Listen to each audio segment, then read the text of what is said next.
বলো তোমরা বলো, চলো তাহলে আমরা যাচ্ছি কোথায় গান শুনতে বলো বন্ধুরা। চলুন যাবেন নাকি? চলুন, আপনারাও কবি গান দেখে আসবেন আমাদের সাথে। চলুন চলুন।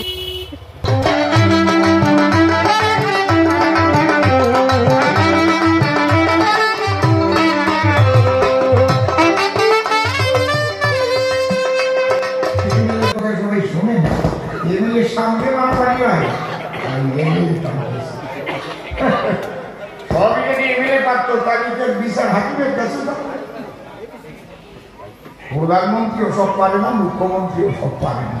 দেখো না, যদি মাঝে মাঝে করে তোমরা এইসব করে না, মারামারি করে না, শোনে নাকি যারা করবে তারা করবেই। ওদের তো ওই রকম চটাং মার্কার স্বভাব নিয়ে জন্ম হয়েছে, তুমি করবা কি, তাই না?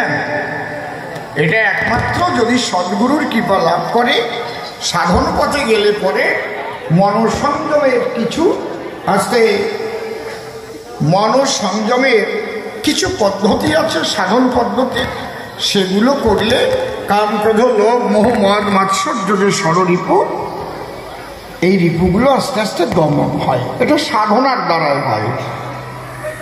যাক আমার ভালো ভালো প্রশ্ন আছে, কিন্তু ওই যে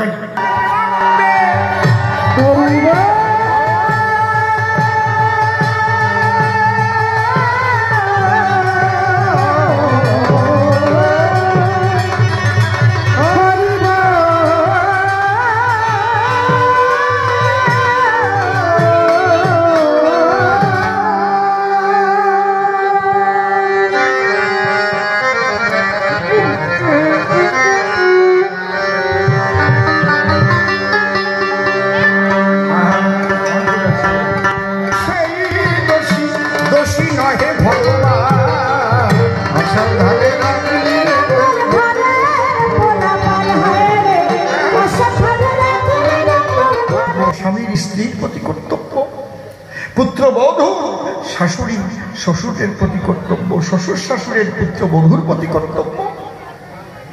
এইগুলো সঠিক মতো যদি করে সুন্দর একটা সোনার সংসার গড়ে। তারপরে পারিপার্শ্বিক যাদের নিয়ে বসবাস করে, আর আছে আত্মীয় স্বজন, প্রত্যেকের উপর কর্তব্য আছে। খুলে বলি আপনাদের কাছে, এই কর্তব্য কয়জন করতে পারে পালন? সঠিক কর্তব্য পালন করে যারা, ভালো মানুষ বলে আখ্যা পায় তারা। মানুষ একজন ছিল, সত্যি মরে গেছে।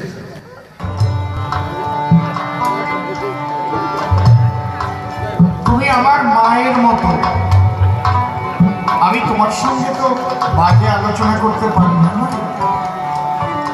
একে তো তোমার